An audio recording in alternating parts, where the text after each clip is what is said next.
Hello, everyone. My name is Sharice Alexander, and I am the DAC liaison from Lincoln Prep Middle. Our SAC sponsored or helped coordinate a poetry night for our students in February. And it was a fundraiser for the ELA department. So everyone who attended, parents and students that attended, paid $3. If the student was speaking, they did not have to pay. We had over 30 students participate, and we had enough parents and other students attend to raise over $250 for the ELA department. And a part of what we also did to help incentivize was we gave a free drink, either a smoothie. The SAC paid for either a smoothie or a hot chocolate for all the first 50 Lincoln students, and so we had at least 50 of them come.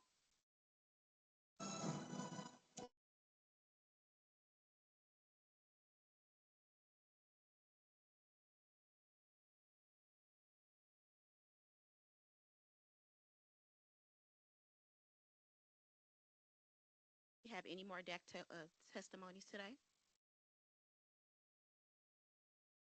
If not, we will go right into our budget priorities.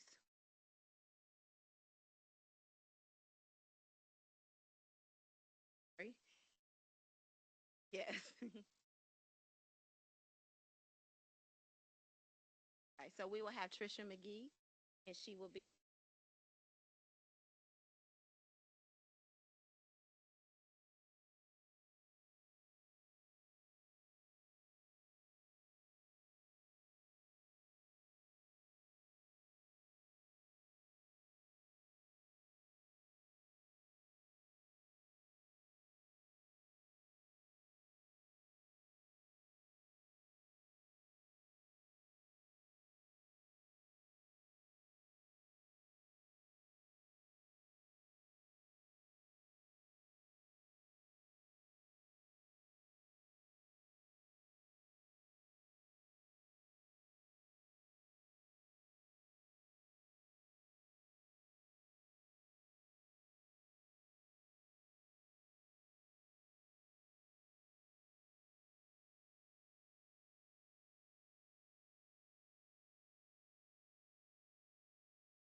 Okay, got it all. Testing, testing. It's all good. It's all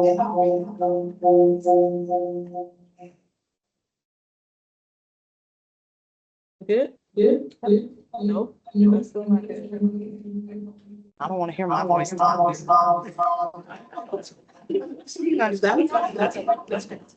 Yeah, we're gonna. Put that back. So that means they're not gonna be able to hear.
In 23 and 24 for residential, those assessed valuations were considered higher than 15%.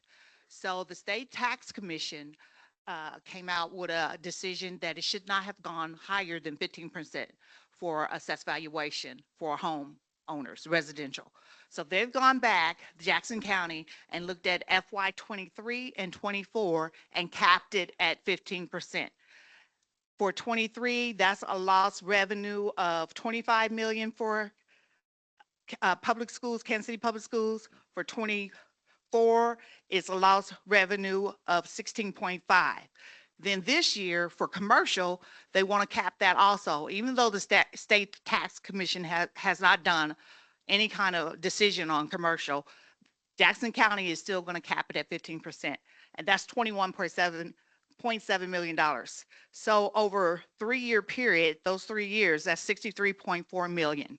So the county is going to take that 63.4 million divided over 3 years, a 3-year credit each year for taxpayers. They're going to give them a credit. So for us, that's 21.1 million a year. So when we did our budget for those years, we decided not to go over 15% ourselves. So this really won't affect us because we took that money and put it in reserves and savings. So we have that money available for us to balance the budget. And I want to commend Ms. Thompson and our finance and budget team for doing that, because had they not done that kind of planning, we would be in a much worse position. I mean, it's unfortunate that it's played out the way it has. It could have been handled differently, but nonetheless, with their prior planning and thinking ahead, it has kept KCPS in a position where we can continue to function. Thank you for that. You're welcome.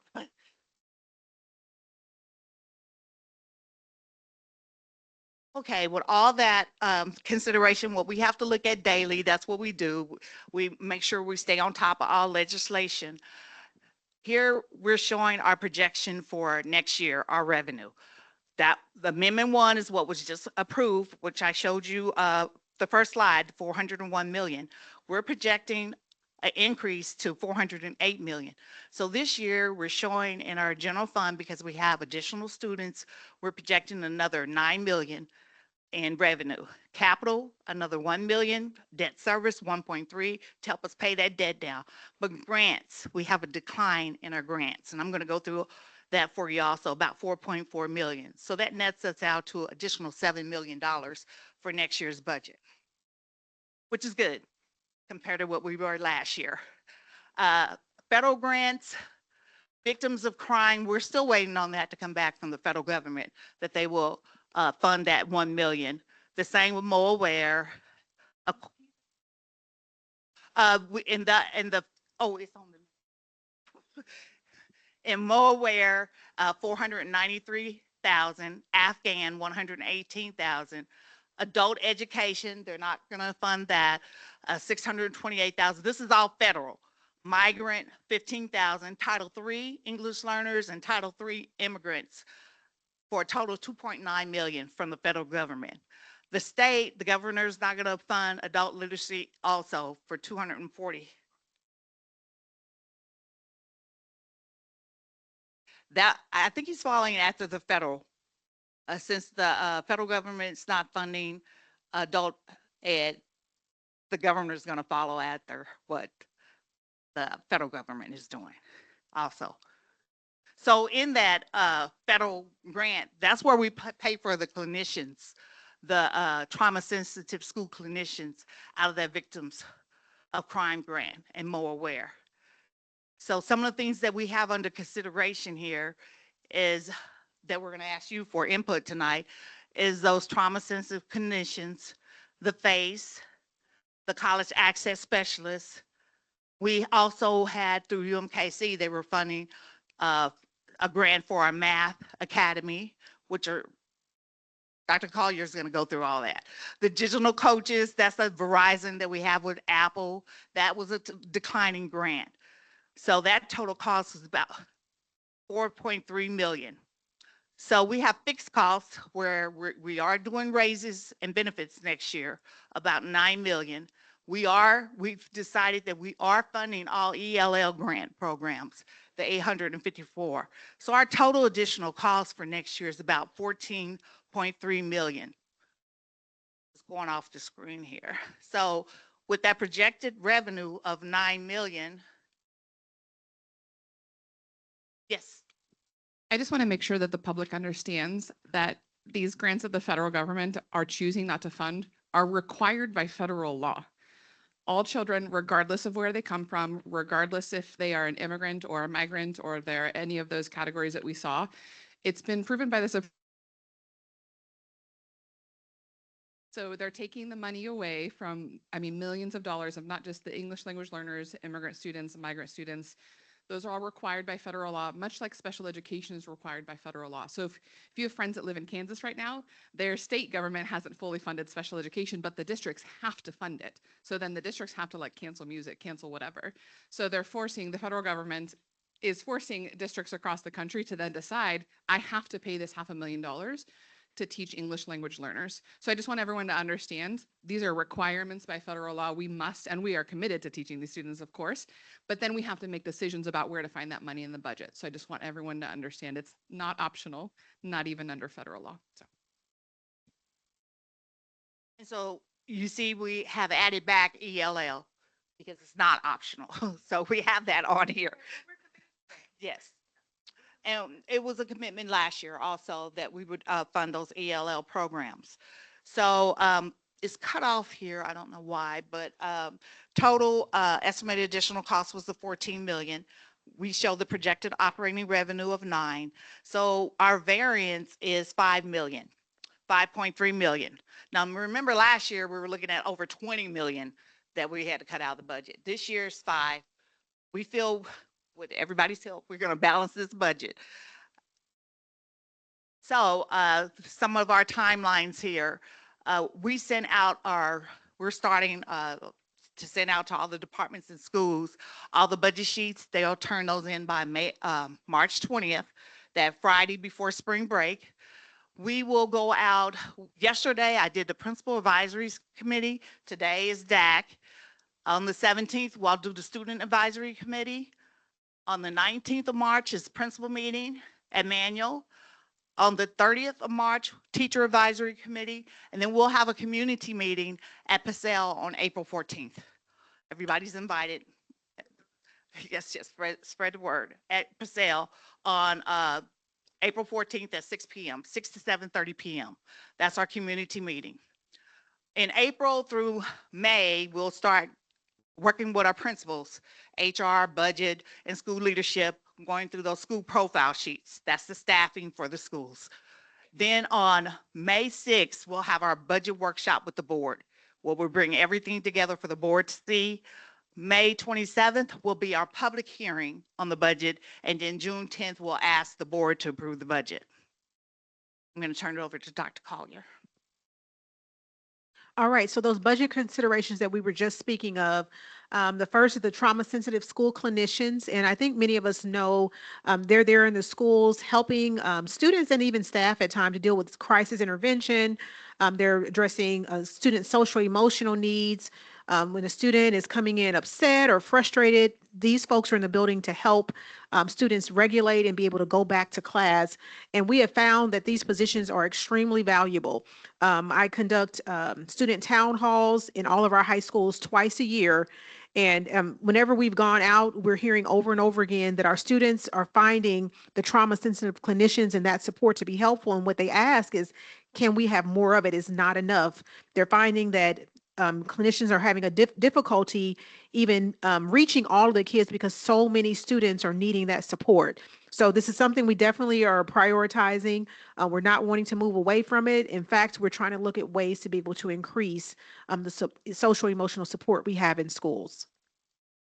The next are our FACE, our family and community engagement liaisons, and we have some that are in the room with us tonight. This was a position that was added just a few years ago as one of our priorities. Our big rocks is family and community engagement. And the goal of this role is really to have someone designated at every school site that helps to make that connection between home and school. Someone who knows the parents, making sure that communication is going out from the school around what's happening at the school level, but even district level. And so our goal is to make sure that every parent, every family member who is connecting with the school feels that connection. They feel heard, they feel seen, and that they feel well informed about what is happening here in the school system. Next are the college access specialists. This was another position that was added several years ago as we looked at our data around students' post-secondary decisions. When they graduated from KCPS, what were they doing next? Or were they getting scholarships? Were they feeling prepared to then engage at that next level? Did they complete the FAFSA? Do they know how? And so we didn't want to just leave that to chance that some kids can figure out how to do it, or perhaps they have support at home. We wanted to make sure that we had a staff member designated for all of our high schools to be able to help walk students through that process, whatever it may be, that they're needing support around those post-secondary decisions. And we have seen, as we looked at our data, we have seen college going rates increase and post-secondary decisions increasing in a positive direction. So we know that this has been valuable, and this is also a position we want to continue for our high school students. Then we have the Math Academy. This is a partnership with UMKC, and the goal around this particular partnership is to ensure that we have high quality staff teaching those higher level math courses. As you all know, it's very difficult to find really now teachers in almost any content area. Several years ago, it was only certain contents, but now it's a challenge all around. But it's always been a major issue for math. We have struggled with math and science. This partnership ensures that we have teachers that are teaching at that college level for some of our advanced college coursework, the dual credit courses, and other higher level math courses. They are provided to us through UMKC. And so we're ensuring that those students are getting those courses and the experience in math that they need to for as they consider some post-secondary options. And then finally, our digital learning coaches. These are positions that have come along with what is called our Verizon Innovative Learning Grant. And those digital coaches are stationed in our schools, working with the schools around the use of technology. We know that we have a lot of technology now provided in our schools, but those coaches are there to help support not only students, but also staff members in our Apple schools. All of the students and staff receive Apple devices, but those coaches are there to really help make sure that staff and students know how to appropriately use those devices, teachers how to use it for instruction, and then also students being able to know how to utilize those devices.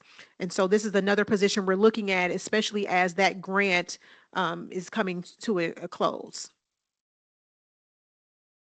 All right. So I think at this time, we're going to do the balancing act survey. I'm going to turn it over to Shane Bergen, our Director of Communications. And this is where we need your input as you consider what we have laid out as some of the areas of consideration, but also sharing with us something that perhaps we did not include that you think is important for us to consider. Thank you so much, Dr. Collier and Ms. Thompson. Shane Bergen, Director of Communications. Good evening, everybody. It's very important to KCPS that we get as much feedback as we can from our families, from the community, from our staff, so we can make sure that we know what our top priorities are. So we have a tool and activity that puts the power in your hands called Balancing Act. So what that is if everybody could go ahead and get their phones out, it's best if we go ahead and do this now, is you'll be scanning a QR code and it will be taking you to the Balancing Act page where you will be able to rank the priorities of those 5 areas that Dr. Collier and Ms. Thompson were just talking about. And so we're doing that at various advisory committee meetings, different public sessions. We'll be doing it at our public budget community meeting next month, because we really want to know from our staff, from our families, from our community, what are the most important things to them. So here's a QR code. If you go ahead and scan that, that should take you to the Balancing Act page. And then once you're there,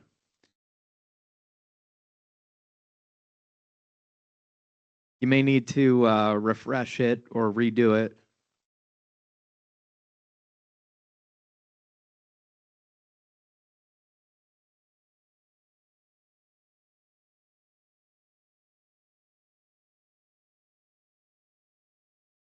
So once you're there, you should have the options of the 5 areas that Dr. Collier and Ms. Thompson were just talking about. If you click on select, it puts it up as your number 1 thing. You click the next one, it puts it as your number 2 thing. And you can always go back. If you reselect something, it unselects it.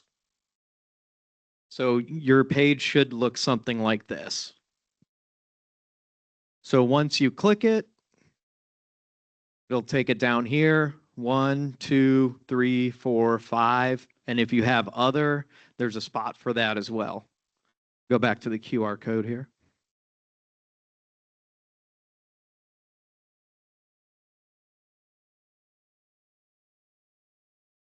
And once you're finished with that, it might have you fill out a couple of areas and then submit. If you could go ahead and submit, that's valuable for us in a few ways. One, we're paring it down by group, so we'll be able to see, hey, this is how our DAC folks prioritize.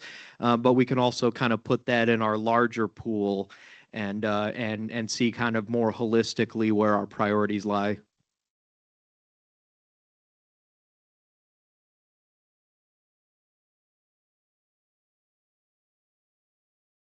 And I'm sure we'll make this available later on our recording that we'll be putting up online as well.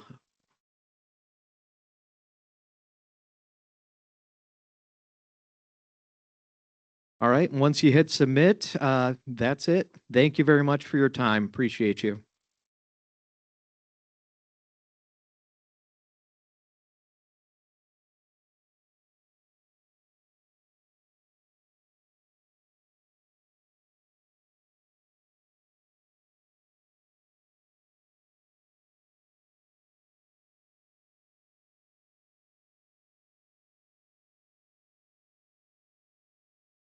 All right, everybody. Hello, my name is Jesse Lang. I oversee planning and real estate for the Kansas City Public Schools. So I have a brief presentation to share with you regarding the update of our strategic plan. I know that some of you are familiar with our plan because you helped us create it a few years ago. So if you participated in that, thank you. And we'll talk about why we are updating it currently. Just for folks who might not know, when we talk about Blueprint 2030, you might have heard that language before. That is the same thing as a strategic plan. So when we say one, it means both things, right? So strategic plan or Blueprint 2030, we are describing the plan for the district and the things we want to achieve by 2030. It was adopted in 2023, and we're continuously monitoring it, and that's what we're doing tonight as part of that process.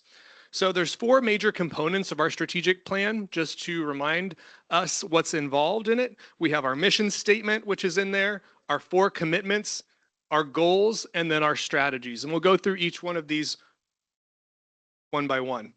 So it's not advancing anymore. Oh, there we go. The first one is our mission statement. So I'm always hopeful that folks know what our mission statement is. Does anybody know it without reading it off the slide? Okay. One hand, kind of. Our mission statement is upholding the promise of an equitable educational experience so Kansas City students thrive socially, emotionally, and academically. That describes who we are and what we do every day.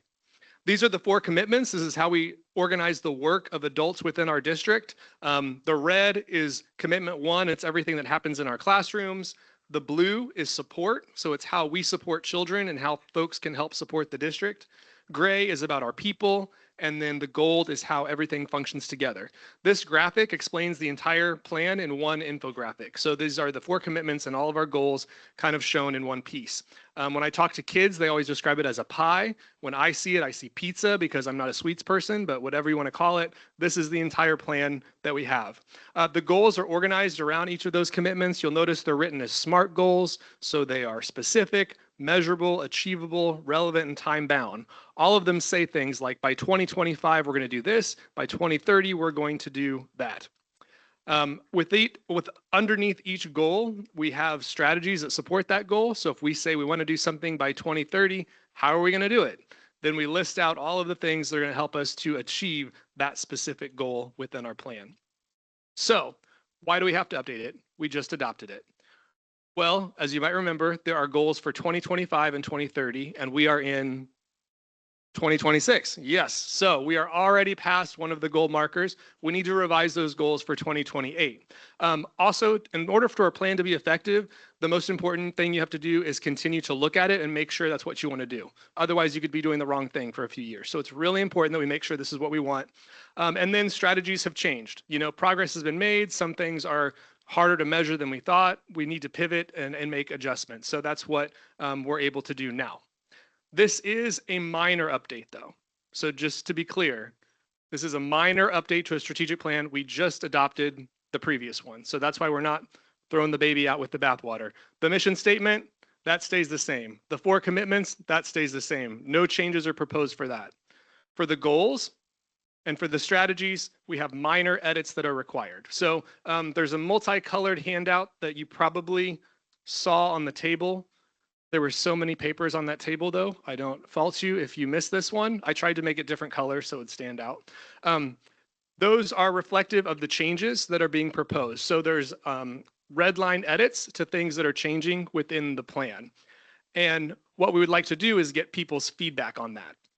Now, if you came to our meeting in December, there was at least one person that I recognize. We had a community meeting about this.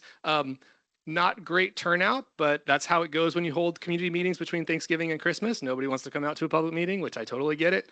Over the last few months, we've been going to lots of different places, talking to lots of different folks, advisory groups, and it was really hard to get to you all because your all agenda is really full. So I was finally able to come to you in March. But this is the chance that we'd like people to give feedback. So I know this is harder to digest maybe than a balancing act, so we would ask you to do this later. So if you're able to look over the edits, if you could give us feedback on that. The QR code takes you to the survey and the questions are listed there. It's just asking, what do you think of those changes? And then we're also asking more open-ended questions. So what's the district doing well? What are we struggling with? And we're gonna figure out how we can incorporate those things into our plan. I'll tell you, we've done this a lot, and some of our best feedback thus far has been in our student town halls. We went to every single high school and talked to kids, ask them direct questions about each couple of the pillars, or not pillars, sorry, commitments, and they had really great feedback. So we're looking forward to incorporating that. And so because you're soliciting community feedback, when is it due by? Because would you like for us to take it to, for those of us who have monthly SAC meetings, would you like for us to take it to those meetings and have any parents there and, or post it in, our community has a Facebook group, or do we have electronic versions where we can assist you in getting in front of people? Absolutely. We can send you an entire packet that you could use. You can post whatever. We'll send you graphics that you'd like to use in whatever means possible. So there will be a push through communications department to push the survey out to parents in the next few weeks. But of course, anything at the school level is going to be more effective than the district level. Don't tell the district people I said that, but it is really important for that to happen at the school level. So yes, we will make sure that for sure happens as well. And for you all as well, you all are active and engaged parents and community members. Please make sure that you do this. I've talked to certain advisory groups before and they all shake their heads yes at me and then they don't do it because I looked at the survey afterwards. So please make sure that you look at the survey and give us some feedback because it's really important to help us take these recommendations to our board. Timeline, we'd like to take this to our board as early as April. So we are moving rather quickly. Like I said, we started in December, so we've kind of been all over the district thus far, but we want to make sure we get as much feedback as possible.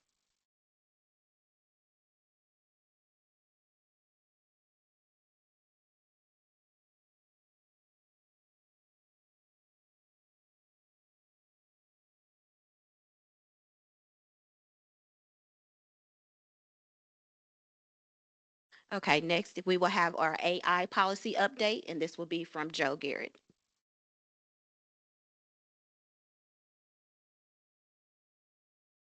All right, good evening, everybody. So I'm Dr. Joe Jarrett. I am the Director of Technology, and I'm here this evening to get some feedback on our AI policy. So we've engaged students at this point, teachers, principals, and now we're looking for some community feedback as well. So as we all know, AI is out there, folks are using it. We want to make sure as a district we're putting the policy and guardrails behind that to ensure safe and effective usage. So really kind of the big thing there is we don't want anybody using AI to do things they should not already be doing. So we still want to be in compliance with all of our various acronyms in the education and technology world. So FERPA, COPPA, protecting that student identity, data privacy, all of that good stuff. And then also making sure, because we want people to be doing those things, that we're only using district adopted resources. So things that we have some level of control and oversight over, not just opening up the floodgates for everybody to start using any product they find. So making sure they're well vetted, all of that. And then again, following all those best practices that we already have in place for student data privacy and PII. And again, all our federal obligations there with FERPA and COPPA. So we have a rather long list of prohibited things, but as you read through that, you'll probably notice most of those prohibited things are the same things we don't want students doing without AI or without technology, period. So you're not supposed to cheat, don't use AI to cheat. You're not supposed to bully, don't use AI to bully. You're not supposed to share private information, don't use AI to share private information. So all that stuff is on there, but just to kind of go through it, really focusing on making sure that confidential information doesn't go in there. AI is really great for creating lesson plans, differentiating instruction, but we don't want them to put all of the students' information in there to get that. We still have, data privacy considerations we got to make when we're using that. We can use it in an anonymous fashion. We could use it to help our lesson plans, but we don't want to just start feeding it all of our students' information. So make sure folks are aware of that. Kind of the biggest thing from the student side that people look at is we don't want them to use that to create their entire essay to answer all of their math problems. So don't use it to create work on your own, presenting AI work as your own. Don't go through doctoring up images to, make fun of a friend or bully anybody. Don't use unapproved tools is kind of the big one we already referenced. We want to make sure we have some oversight control of what's being put in there. So make sure you're using KCPS approved resources. Of course, don't cause any harm with it. And then again, that kind of catch all, don't ever use the AI to violate any other existing KCPS policy. Again, if you're not supposed to do it without AI, don't do it with AI. From the instructional guidance side, really focused on using it to enhance instruction. We do not want this to replace the teacher. We also don't want it to replace the thinking on behalf of the student. So it could help them kind of tutor, find the answer to something, help them brainstorm, help them, come up with a revision to an essay, but we don't, again, want it to be writing the essay for the student or doing the teaching on behalf of the teacher. Make sure it's age appropriate. AI on the elementary level is going to look quite a bit different than AI on the secondary level. Teachers must always monitor. It's not just a give that to the kids and let them figure it out thing. It's always going to be a human in the loop. Again, going back to that enhancing instruction, not replacing it. And then just kind of some examples of what we're talking about. A lot of the engagement we got from the students was what they're telling us now. They want to use it to, find out how to actually get this problem solved in a math class or help them, again, revise whatever they're writing, not create those full answers for them. So really making sure that we build the AI policy around that, supporting the learning, not replacing the learning. And then, of course, good example of not allowed would be using it to cheat. So don't just go in, give it the prompt to your 5,000 word essay, copy and paste that and call that your work. So to make sure we cover anything that the community also wants us to think about as we're adopting this policy, we do have a feedback form, not as cool as communication survey. This is a Google form, but that'll take you there. So we got the QR code for that. And then just kind of, we're not reinventing the wheel here. We're not building this from scratch. One of the nice things about us kind of fastly following the world of AI, not being one of the original adopters, is there's a lot of other documentation out there that we're building this on. So the Missouri School Board Association put out their AI policy. We use that as a pretty strong foundation to what we're doing. Since then as well, DAC's come out with some supporting documents, so we're baking that into the policy. And then from the student side for curriculum, we're already using digital citizenship through Common Sense. That's the company. And Common Sense has also now made some companion documents and lessons for AI. So we'll be using that as well.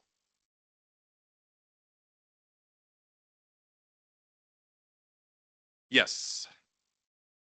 I feel like I'm back in high school. I'm always that kid. But you mentioned something about using district approved, I'm assuming you mean equipment, but it sounds like, is there also district approved AI? So yeah, that will tools? be the goal. That's the next step. So we're going to get the policy in place, and then we'll see what exact resources we'll be adopting. So like right now, we already, as a district on the faculty side, we have Copilot available to us. That's a Microsoft product because we're a Microsoft district, but we don't have access to ChatGPT, which has less safeguards in it. So looking at what we could adopt in addition to that, or that could be it, or also looking at if there's any student-facing things we could adopt as well. As a district, I look at Claude over OpenAI. But anyway, that's just a personal, political, slightly opinion. My other question then was, does something similar exist at the district level for, this came up at our last SAC meeting, like things for Google searches, rather than just send the kids, go to the internet, go forth. Is there a more controlled place from a technology standpoint that they can go that has a lot of answers, but it's for academia so they won't run across bad things? Or what, there's more safeguards? So is there something that it exists for searching like yeah. you're thinking about for AI? Yeah, we don't have anything offhand, but we do have filters, all kinds of things set up to where even when students are on Google, it's not just the same Google we'd have access to at home and not the same Google that adults would have access to. So it's very well monitored, very well safeguarded to keep them from finding the things that we don't want them to find.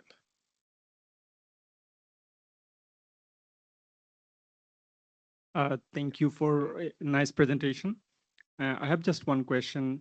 Like, since this AI is going to have major impact in the coming decade in terms of production enhancement and in different areas.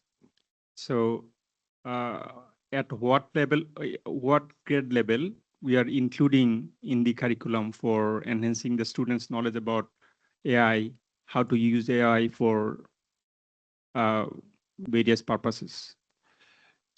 So that's a work in progress as well. So I'm in the IT department. I'm working closely with our friends in CIPD.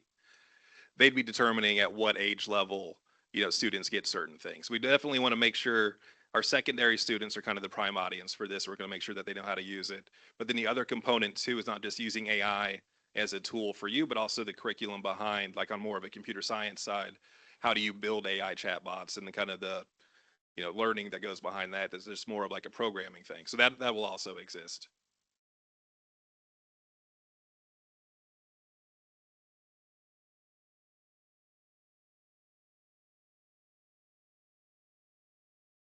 First question is, are there school districts in the United States that are going the opposite direction and saying that K through 12 should not use AI?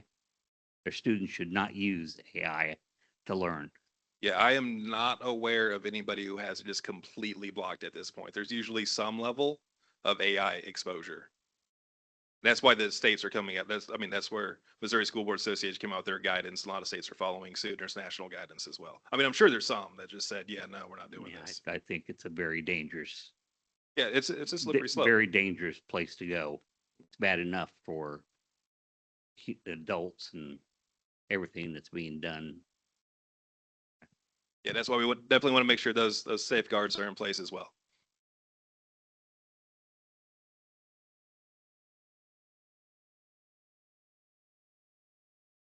All right. So please fill out that survey. Feedback will be taken into account. Thank you.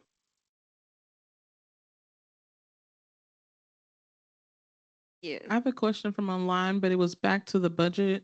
Somebody asked, where can we find the results from last year's budget survey? Because they're a place on the website.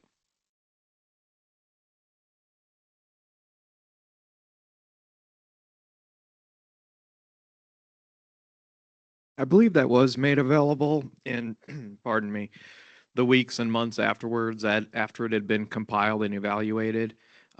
We can look and find that and make that readily available to folks online and maybe kind of alongside this recording and some other things.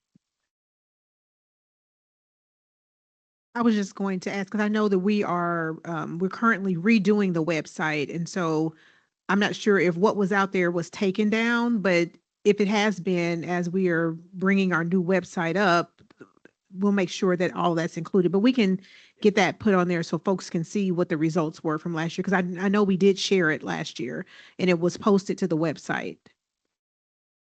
Probably home. I'm not sure what page it was on now. I don't recall exactly where we had it positioned. And I guess I'm asking, I'm not sure if that page is even still available right now since we are Yeah, on the website. Yeah, and even with the transition, everything that was on the old site has been captured and cataloged. And I think we have that offsite as well. So we'll make sure to pick that up and make that available and readily available. Our new site launches next week. Maybe it'll be under news on the homepage and social media and the newsletters, but we'll make sure that it's readily available to folks for sure. Okay.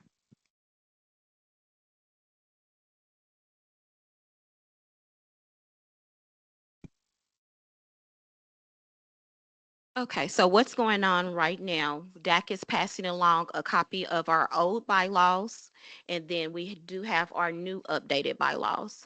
So what we're asking is for the DEC delegates to look at both the old and the new. And we have do have our email address provided. If you can provide us some feedback by taking a look at this, what we're asking for is to take a vote come May, when is our next? In May, when we have our DEC meeting, we will take a vote on our new bylaws.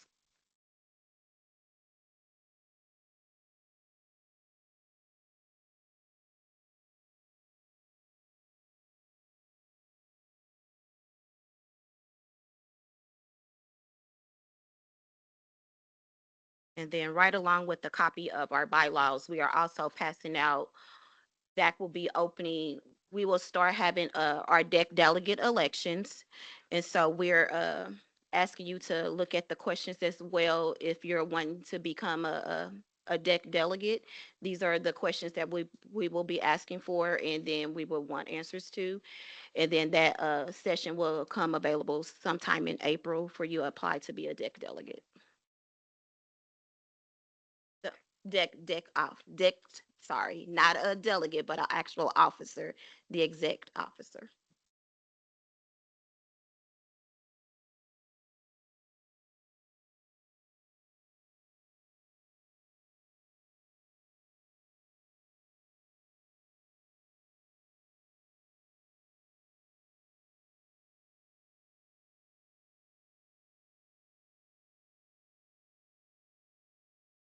Okay, and before we move along to our open forum, do we have any questions regarding the bylaws or the DEC delegate officer?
Okay, and do we have any additional questions for our admin before I ask them to leave?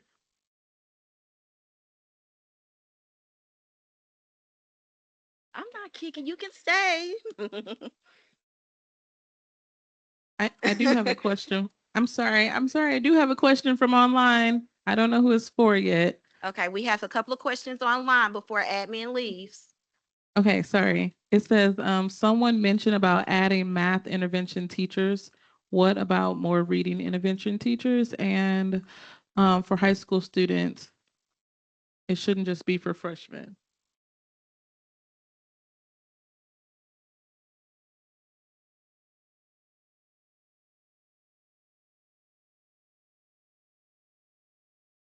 I'm wondering online, this question that I just read, are you thinking about the Math Academy from the budget? Oh, perhaps that's what is, the Math Academy. At this stage, we're not looking at adding any reading or math interventions necessarily. If we look at the budget and we are able to add more interventionists, we certainly will. We definitely can see a need for that. But as of right now, we've not made any determination about adding more. That Math Academy is really looking at math teachers for our higher level math courses.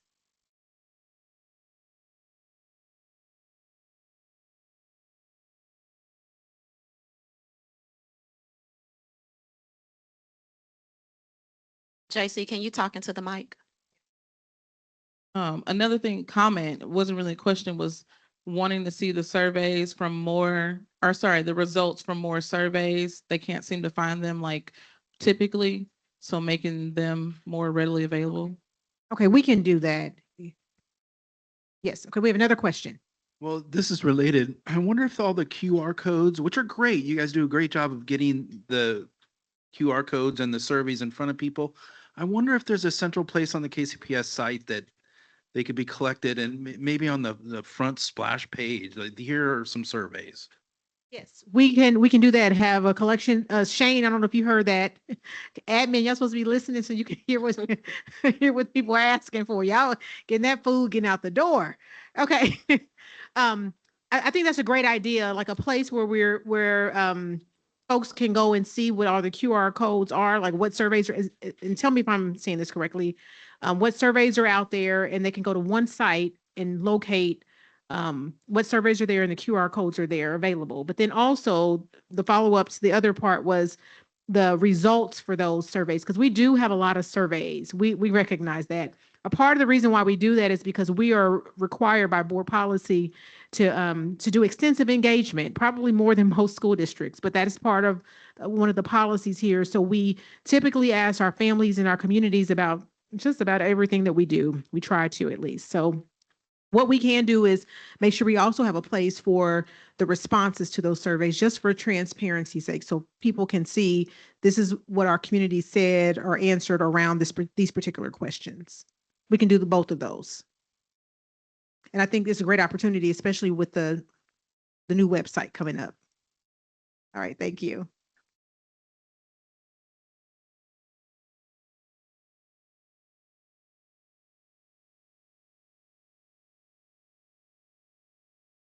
I do have one more feedback. I just wanted to wish Dr. Collier a happy birthday she had this week. And if anyone else would like to also wish her a happy birthday, please do so. We appreciate your leadership.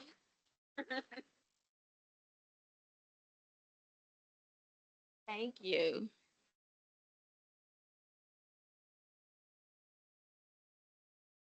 Okay, so we're about to go into our deck delegate open forum, and this is going to be regarding questions and answers.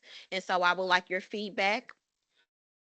We have sent around some note cards, so if you can put your name, the school that that your child attends, where you're a deck delegate at, and we will get right into our open forum. And then if you can also provide your contact information on there.